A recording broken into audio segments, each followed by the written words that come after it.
हार्दिक अभिनंदन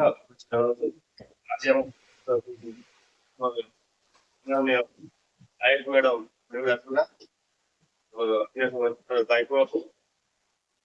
ଆମର ଏଇ ସେମାନଙ୍କ ପାଇଁ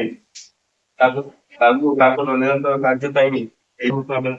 ରଖିଥିବେ ସାମାଜିକ ରିପୋର୍ଟ ମିଡିଆ ମ୍ୟାନ୍ କାହିଁକି ନା ଗୋଟେ ଦେଶ ଚାଲିବାକୁ ହେଲେ ସମ୍ବିଧାନ ରହିଛି। ସମ୍ବିଧାନକୁ ଜଗିବା ପାଇଁ ସମ୍ବିଧାନକୁ ସେ ତାର ଠିକ ରାସ୍ତା ଚାଲିଛି କଥା ନାହିଁ ଏଇଟା ବି ସେମାନେ ଜଣାଉଛନ୍ତି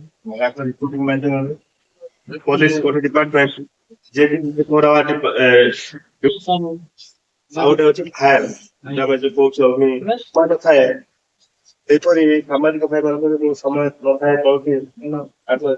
ଛୁଟି ନଥାଏ ପଚିଶ ତାଙ୍କର କୌଣସି କୌଣସି ଗୋଟେ ଇଚ୍ଛା ଖବର ତାଙ୍କ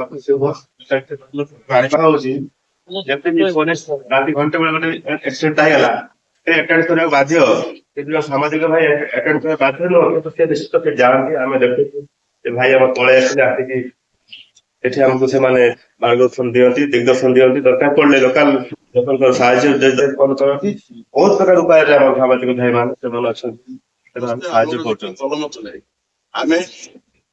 ଗୁଡା ସମସ୍ୟା ହେବା କୌଣସି ସମସ୍ୟା ଜନସାଧାରଣଙ୍କ ସମସ୍ୟା ଉପରେ ଲେଖିବା ଆମ କର୍ତ୍ତବ୍ୟ ନାହିଁ କିଏ କଣ ହେଇଥାଉ ପାରେ କିନ୍ତୁ ଲେଖିବାଟା ଆମର ମୁଖ୍ୟ କାମ। ମୁଁ ସମସ୍ତଙ୍କୁ ଜାତୀୟ ପ୍ରୟାସ ନିବନ୍ଧରେ ମାତ୍ର ଅନୁରୋଧ କରିବି ଆମେ ଯେକୌଣସି ଅନୁଷ୍ଠାନକୁ ଯାଉ ଯାହାର କାର୍ଯ୍ୟକ୍ରମ ମଧ୍ୟ ଯୋଗ ଦେଇଥାଉ ସେମାନେ ଆମକୁ ଡାକିଥାନ୍ତି ଆମେ ସେମାନଙ୍କର ଫଟୋ ଉତ୍ତୋଳନ କରି ତାଙ୍କର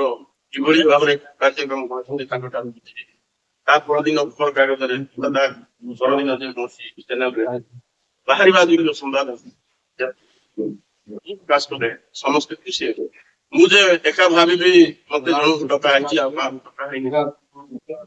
ସେ ସବୁ ସାମ୍ବାଦିକ ବନ୍ଧୁ ଅଛନ୍ତି ଅନେକ ସାମ୍ବାଦିକ ଆସିପାରିଥାନ୍ତି କୌଣସି କାରଣ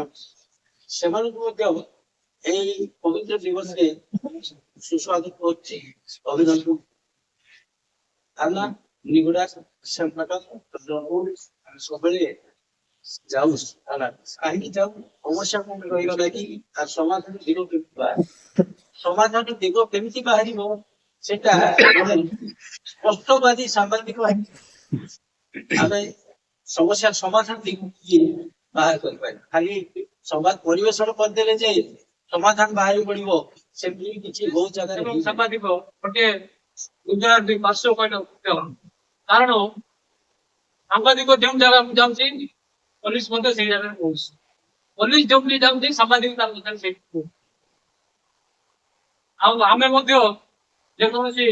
ସୂଚନା ପାଇବା ମାନେ କୌଣସି କେସ୍ ମାଧ୍ୟମରେ ହଉ ଯାହା ସୂଚନା ଯଦି ଆମେ ପଚାରୁଛୁ ଥାନାକୁ ସେ ଆମକୁ ଜଣାଉଛନ୍ତି ପ୍ରତ୍ୟେକ ବିଶେଷ ମଧ୍ୟ କେସ୍ କାରଣ ଚୋରି କେମିତି ହେଲା ସିଏ ଧରା ପଡିଲା କିନ୍ତୁ ତା ପୂର୍ବରୁ ମଧ୍ୟ ଯେ କିଛି ପ୍ରାଥମିକ ଏଇ ପରିପ୍ରେକ୍ଷୀରେ ମୋ ସାମ୍ବାଦିକ ବନ୍ଧୁ ସମସ୍ତ ସାମ୍ବାଦିକ ବନ୍ଧୁଙ୍କୁ ଗୋଟେ କଥା କହିବି ଯେ ଖାଲି ଆମେ ସମ୍ବାଦ ପରିବେଷଣ ଆଉ